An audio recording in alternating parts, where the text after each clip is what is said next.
There's a particular kind of silence that arrives when you've outgrown everyone you once knew. Not the silence of an empty room, but the silence of being surrounded by people who no longer speak your language. You wake up, you go through the motions, you perform the rituals of a normal life. But underneath, something has shifted. The conversations that once filled you now feel hollow. The connections that once anchored you now feel like costumes you've outgrown. And in that quiet, a question begins to form, not loudly, but persistently. If no one sees me, if no one applauds, if no one even notices whether I continue or collapse, does my journey still matter? This is the moment when most people turn back. They fill the silence with noise, the emptiness with distraction, the loneliness with anything that numbs the ache of being unseen. But for those who stay, for those who keep walking when the fog thickens and the path disappears, something else begins to happen. The silence stops being an enemy and starts being a forge. Carl Jung called this the encounter with the self, the moment when the persona falls away and you meet what's been waiting underneath all along. Not a weaker version of you that needs witnesses, but a stronger version that needs nothing except its own recognition. Today, we're going to walk through that territory, not the territory of being alone, but the territory of becoming so complete within yourself that alone stops meaning lonely and starts meaning whole. 7 thresholds, 7 transformations, 7 ways of rising when there's no one there to lift you. Chapter 1. The Architecture of Silence. Number 1. The Architecture of Silence. Not the silence you run from, but the silence that builds you. There's a phenomenon in architecture called the tension test.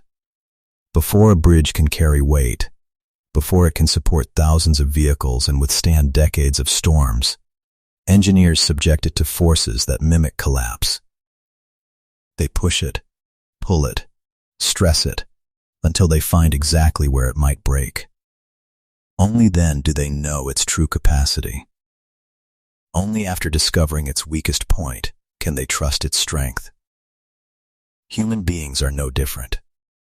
You don't know what you're made of when everything is working, when the phone is ringing, when the affirmations are flowing, when someone is there to catch you.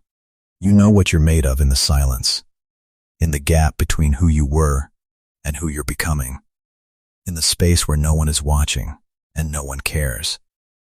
Carl Jung spoke of the night sea journey, a mythological motif found across cultures, where the hero must sail alone through darkness before reaching dawn. But here's what most interpretations miss. The darkness isn't punishment.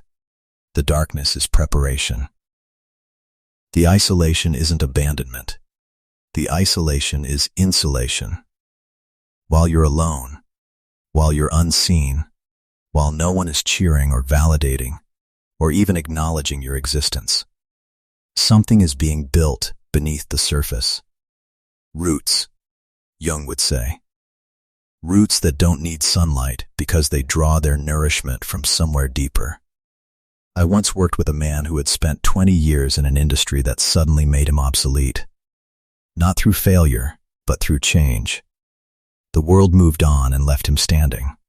For 6 months, he sat in his home office, staring at a computer that no longer buzzed with emails, a phone that no longer rang with opportunities. His wife would leave for work each morning, his children for school, and he would sit in a house that felt like a mausoleum for his former identity. I kept waiting for someone to notice I was still here, he told me. I kept waiting for a call, an email, some sign that my existence still mattered to someone out there.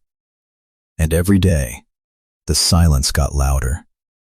But somewhere in that silence, something shifted, not because the silence ended, but because he stopped fighting it. He started walking each morning at dawn, not to think, not to solve, just to move through the quiet. He started reading books he'd postponed for decades. He started writing, not for publication, just for himself. And slowly, Imperceptibly, the silence stopped being a void and started being a container for something new to grow. 18 months later, he launched a consultancy based not on his old expertise, but on insights that had crystallized in those silent mornings. I used to think those months were stolen from me, he said. Now I realize they were the only months that were truly mine. Jung wrote that the most terrifying thing is to accept oneself completely. But he also knew that complete acceptance is impossible without complete solitude. Because in the presence of others, even loving others, we perform, we edit, we become the version of ourselves that we think will be accepted. Only in silence do we stop performing. Only when no one is watching do we finally meet the person who's been watching all along. So let me ask you something, not to be dramatic, but to be honest. When was the last time you sat in complete silence with no agenda, no distraction, no escape route? When was the last time you let the quiet have you instead of fighting it off? If you're in that season now, the season where the world has gone quiet and you're not sure why, don't run. Don't fill it. Don't distract yourself into believing you're fine. Sit in it. Let it work on you. Because the silence isn't empty. It's architectural. It's building something in you that applause never could. Chapter 2, the cessation of outward hunger. Number 2, the cessation of outward hunger. What exhausts you isn't being alone. What exhausts you is needing someone to end your aloneness. There's a difference between solitude and starvation. Solitude is chosen, starvation is suffered. But here's what's interesting. Most of what we call loneliness isn't actually the pain of being alone. It's the pain of expecting someone else to fix it. It's the gap between what we feel and what we believe someone else should feel for us. It's the exhaustion of waiting for a text, an invitation, a sign that we matter to someone else, so we can finally matter to ourselves. Jung observed that the psyche has a remarkable capacity for projection. We take what we cannot provide for ourselves, and we look for it in others. If we cannot feel worthy, we find someone to make us feel worthy. If we cannot feel calm, we find someone to soothe us. If we cannot feel complete, we find someone to complete us. And then we wonder why relationships exhaust us, why connections drain us, why even the people who love us eventually feel like they're failing us. They're not failing us. They're just not us. They cannot provide what we refuse to generate. I remember a woman who came to therapy convinced her marriage was failing because her husband didn't respond to her emotions the way she needed. When I'm upset, she said, he goes quiet.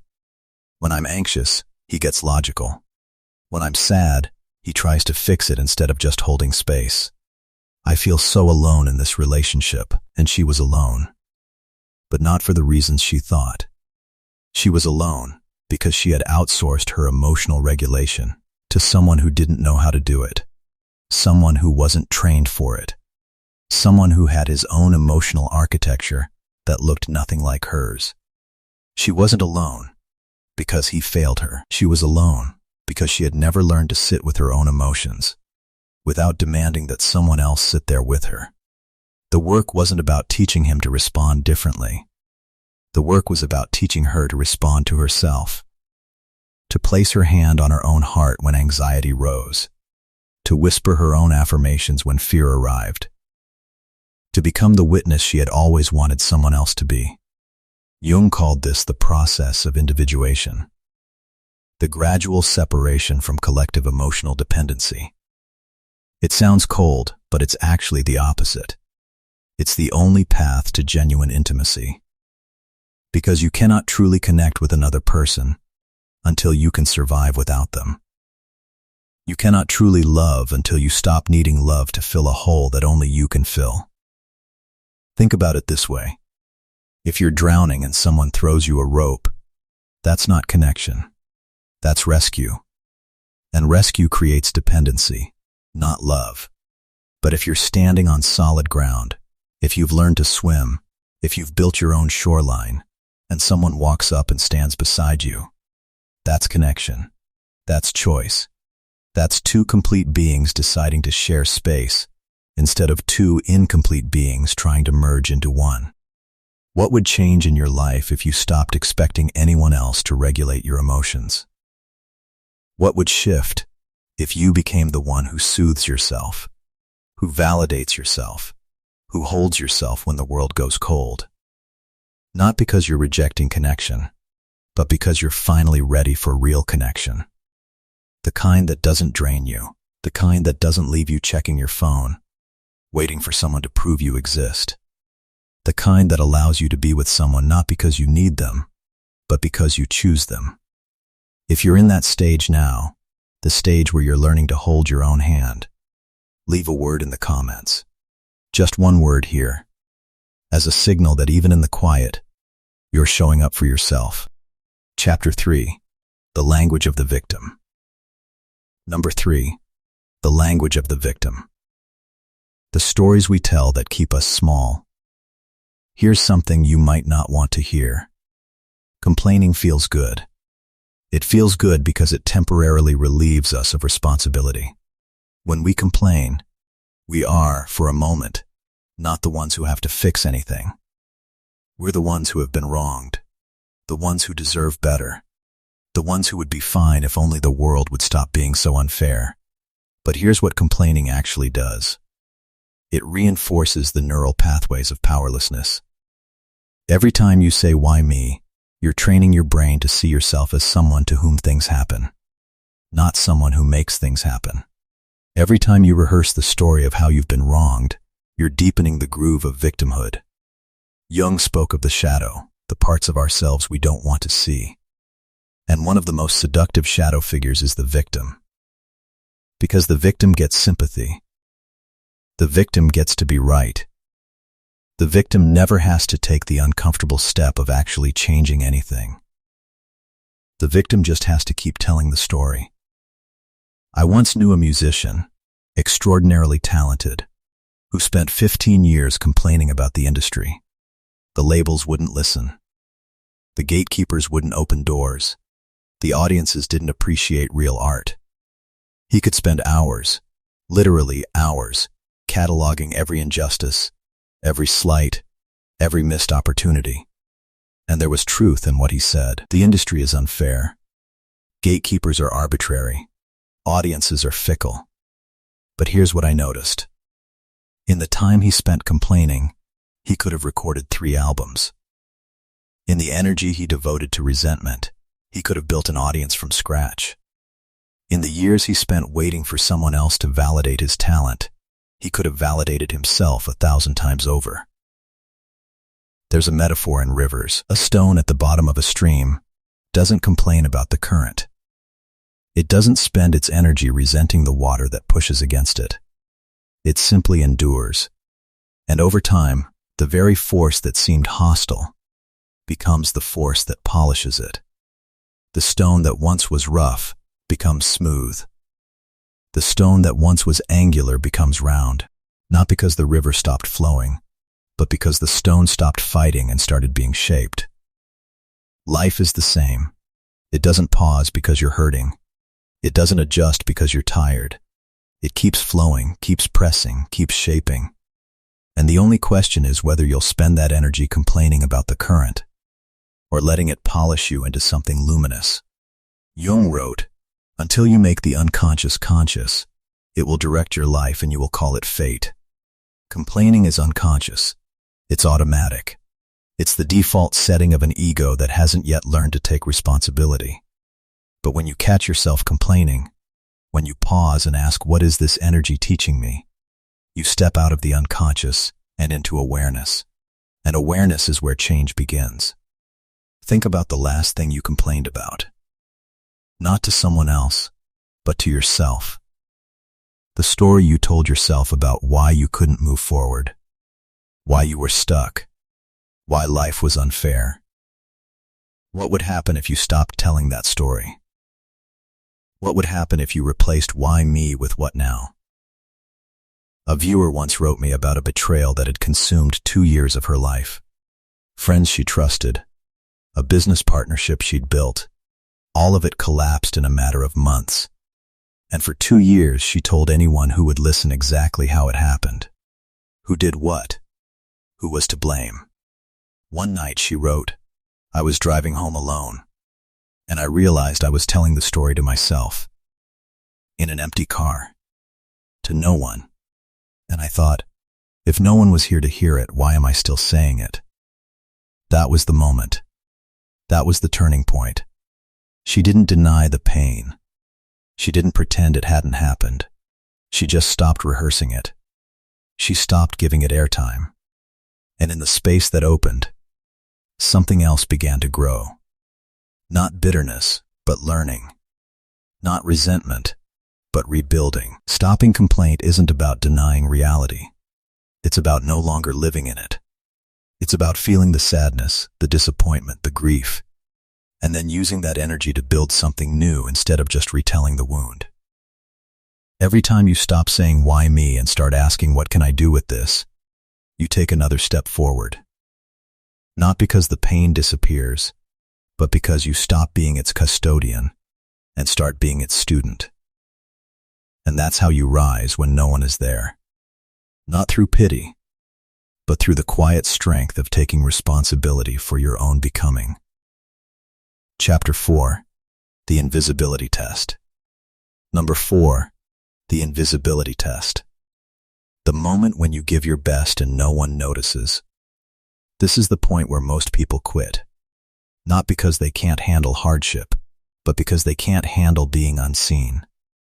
They can work, they can struggle, they can sacrifice, as long as someone is watching. As long as someone will eventually say, "Well done." But when the silence stretches on, when the applause never comes, when the recognition never arrives, something in them breaks. And here's what's strange. That breaking is exactly what needs to happen. Jung wrote about the difference between the persona and the self. The persona is the mask we wear for the world, the version of ourselves we think will be accepted, admired, approved. The self is what's underneath, the authentic being that exists whether anyone sees it or not. And the tragedy of most lives is that we spend them building personas and neglecting selves.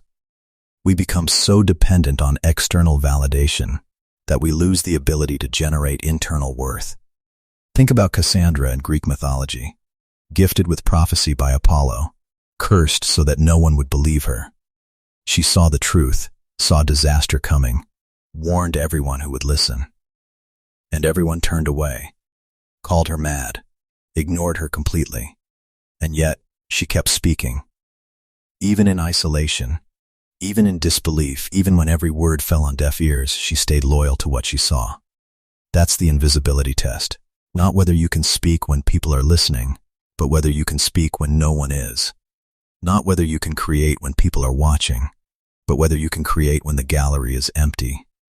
Not whether you can be good when you're being evaluated, but whether you can be good when no one is keeping score. I spoke with a nurse once who had worked through the entire pandemic in an ICU. 12, 14, 16-hour shifts, patients dying, families unable to say goodbye. Exhaustion that went beyond physical into something existential. And through all of it, no parades, no awards, no media coverage, just the next shift, and the next, and the next. "I used to think I needed someone to notice," she told me. "I used to think if just one person said thank you, really said it, it would make a difference. But somewhere in the second year, I stopped needing that. I started showing up for myself.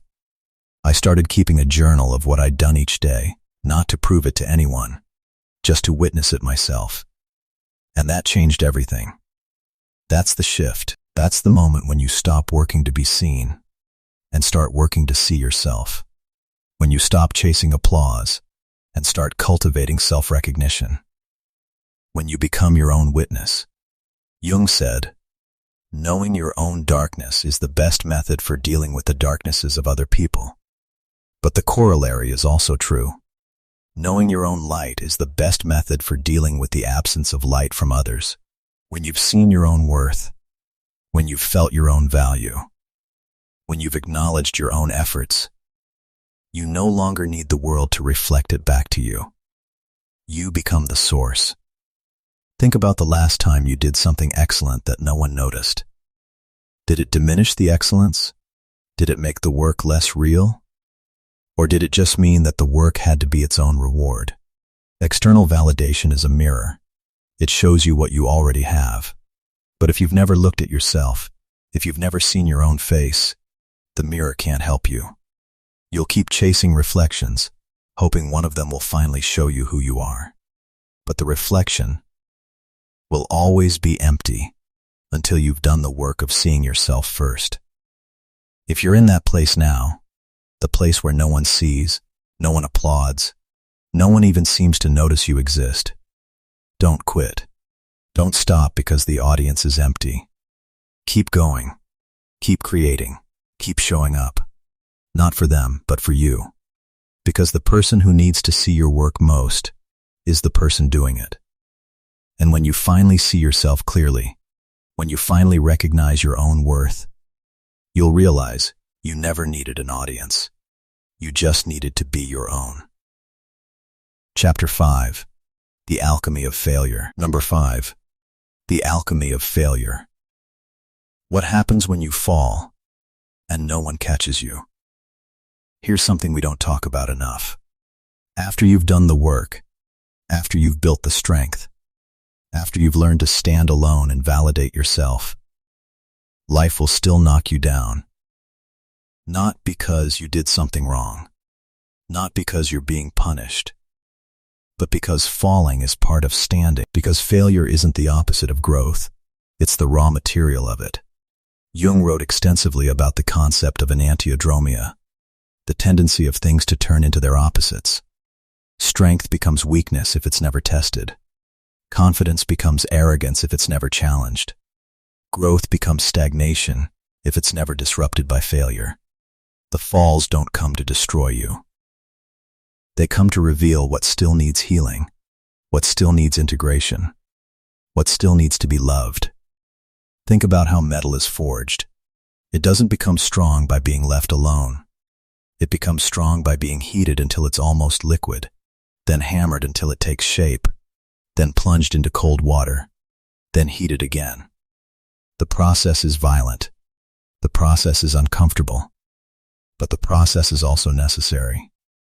Without the fire, without the hammer, without the shock of cold, the metal remains soft, useless, incapable of holding an edge.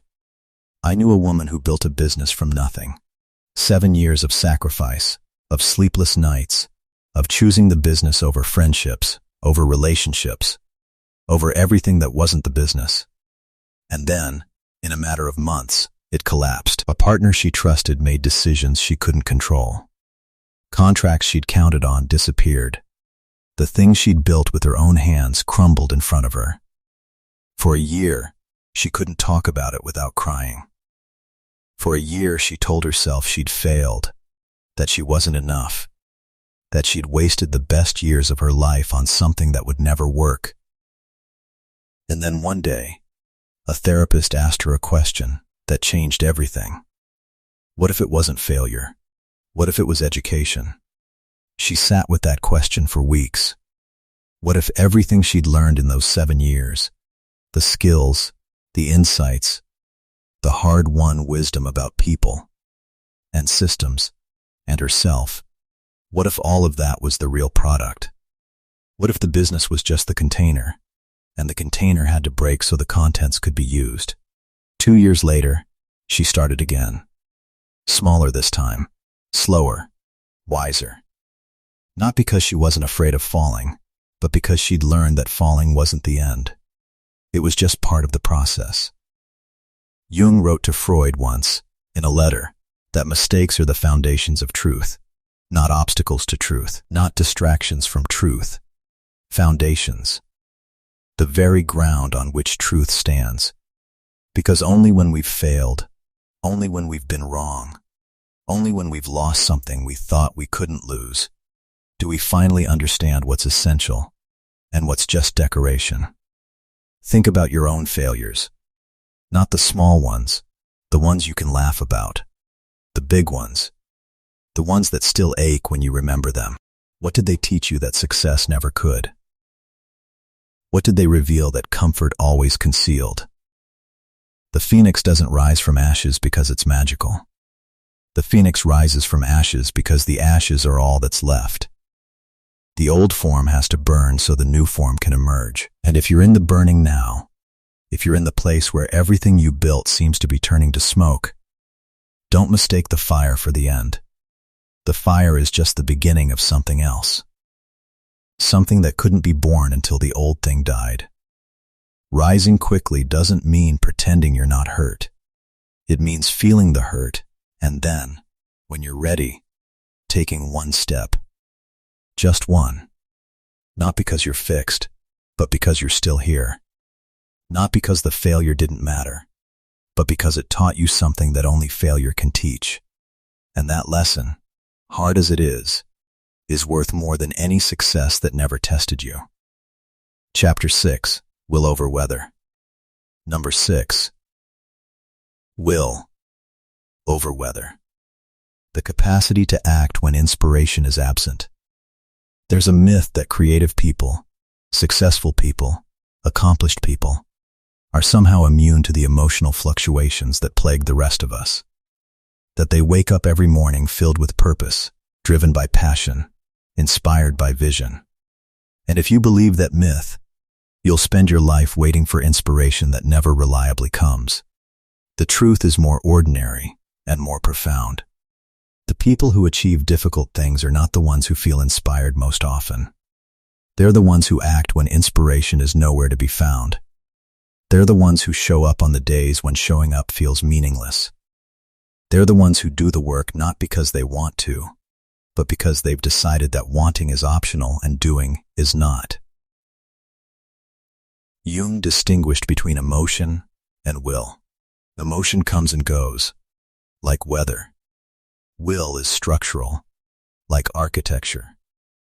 Emotion is what you feel. Will is what you do. And the great task of becoming a mature human being is learning to separate the two.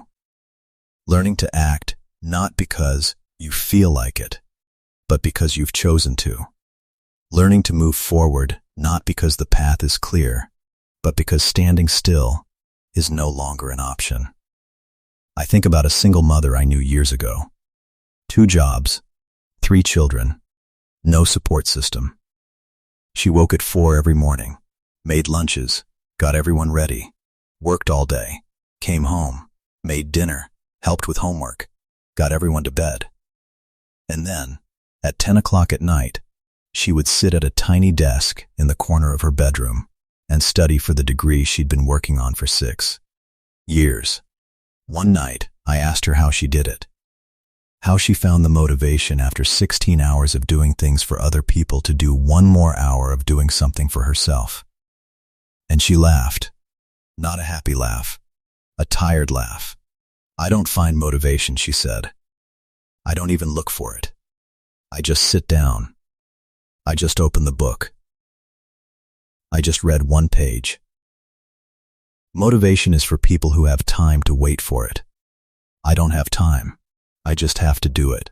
That's will, not passion, not inspiration, not the romantic vision of the artist struck by genius, just the stubborn, unglamorous, daily decision to continue, to do the next thing, to take the next step, to open the book even when you don't want to read it. Jung wrote that freedom of will is the ability to do gladly that which I must do. Notice he didn't say freedom is doing what you like. He said freedom is doing what's necessary and doing it without resentment. Doing it gladly because you've chosen it, because it matters, because it's yours. What would change in your life if you stopped waiting to feel ready? If you stopped waiting for inspiration to strike, for motivation to appear, for the clouds to part and the path to be revealed? What would you start today, right now? Not because you feel like it, but because you've decided that feeling is irrelevant. The people who rise when no one is there don't rise because they feel strong. They rise because they've decided that strength is a decision, not a feeling. They act not when conditions are perfect, but when conditions are whatever they are. They move forward not when the weather clears, but in the weather. Rain or shine, tired or energized, inspired or empty. They move. And that movement, that stubborn, persistent, unglamorous movement, is what eventually becomes momentum, and momentum becomes transformation. If today you feel nothing, if today you're running on empty, if today the thought of taking one more step feels absurd, take it anyway. Not because it will feel good. It probably won't. Take it because taking it is the only way to prove to yourself that you're still the one in charge, that your emotions don't run you, that your will is stronger than your weather. Chapter 7. The Sufficiency of Self. Number 7. The Sufficiency of Self. The realization that you don't need anyone to understand you because you finally understand yourself. This is the last threshold. The one that doesn't look like a threshold at all because it's so quiet, so internal, so invisible from the outside. It's not marked by applause or recognition or any external sign. It's marked by something else entirely. A settling, a stillness, a sense that what you've been searching for, what you've been striving for, what you've been hoping someone else would finally give you, has been here all along. Jung wrote that your visions will become clear only when you can look into your own heart, not when someone else looks into it, not when someone else understands it, not when someone else validates it. When you look, when you see, when you finally turn your attention inward and discover that everything you've been seeking outside was just a reflection of what you already carried inside. Think about how strange this is.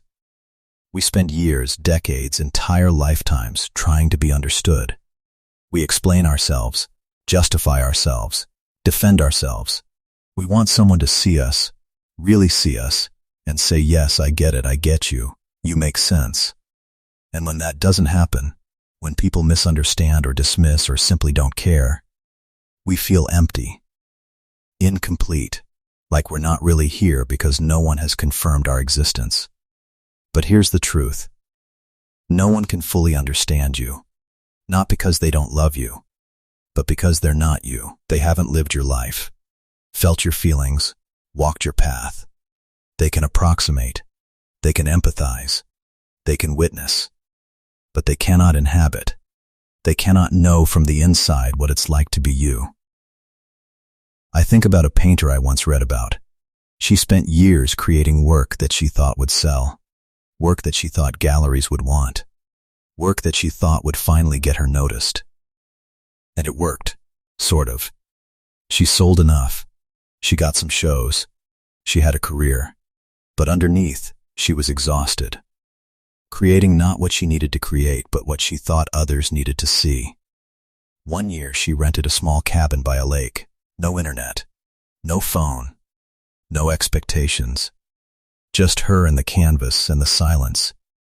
And for the first time in decades, she painted what she wanted to paint, what she needed to paint, what her soul had been trying to say for years but couldn't, because the noise of the market, the noise of the audience, the noise of expectation had been too loud.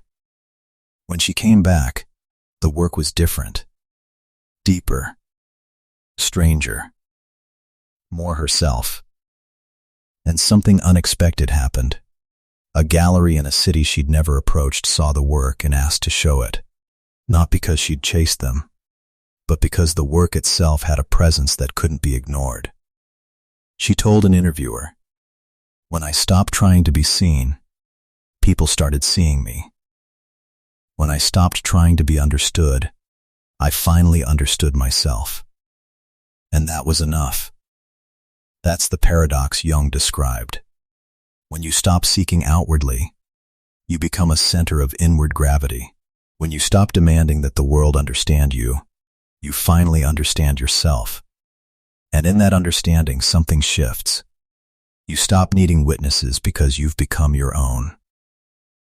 What would it feel like to stop explaining yourself? To stop defending your choices, your path, your life? To simply be what you are, without requiring anyone else's comprehension or approval. A lighthouse doesn't explain itself to the ships. It doesn't shout, "Look at me, I matter, I'm here." It just stands. It just shines. And in that standing, in that shining, it guides. Not because it tries, but because it is. You are the same. When you stop chasing understanding, when you stop demanding that others see you, when you finally rest in the sufficiency of your own self, you become a kind of light. Not a bright, demanding, attention-seeking light. A steady one. A calm one. A light that doesn't need to be noticed to be real. Jung said, "Who looks outside dreams, who looks inside awakes." The dream is that someone else will complete you. The awakening is realizing you were never incomplete. You were just waiting for yourself to show up. Conclusion. So here we are. 7 thresholds. 7 transformations. 7 ways of rising when no one is there to lift you. Not the rising of triumph. Not the rising of victory. Not the rising of finally being seen and applauded and celebrated. Something quieter. Something deeper. The rising of becoming so complete within yourself that being alone stops meaning lonely and starts meaning whole. The person who rises when no one is there isn't someone who feels no pain. They're someone who turns loneliness into a teacher, silence into fuel, and every fall into a foundation. They don't live to be seen, but to be honest with their soul. When the world goes silent, they listen within. When no one believes, they hold faith themselves. And from that place, the place that once felt empty, another kind of power is born. A power that needs no proof. A power that seeks no applause. A power that doesn't depend on anyone else's recognition, because it's recognized itself.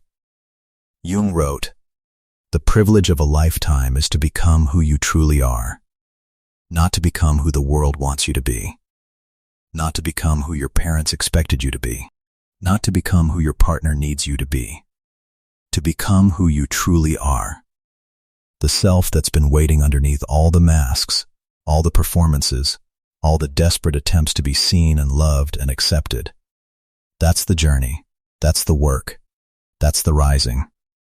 If something in this video has stirred you, if something has reminded you of the strength you carry even when no one sees it, share it with someone who needs to hear it. Not because they'll understand it the way you do, but because maybe, just maybe, it will be the small light that helps them find their own. And if you're still here, still walking, still rising even when no one is there, don't stop. Don't quit. Don't let the silence convince you that you're alone. You're not alone. You're just in the place where the only witness that matters is you. And you're enough. You've always been enough. You just needed to find your way back to yourself to know it.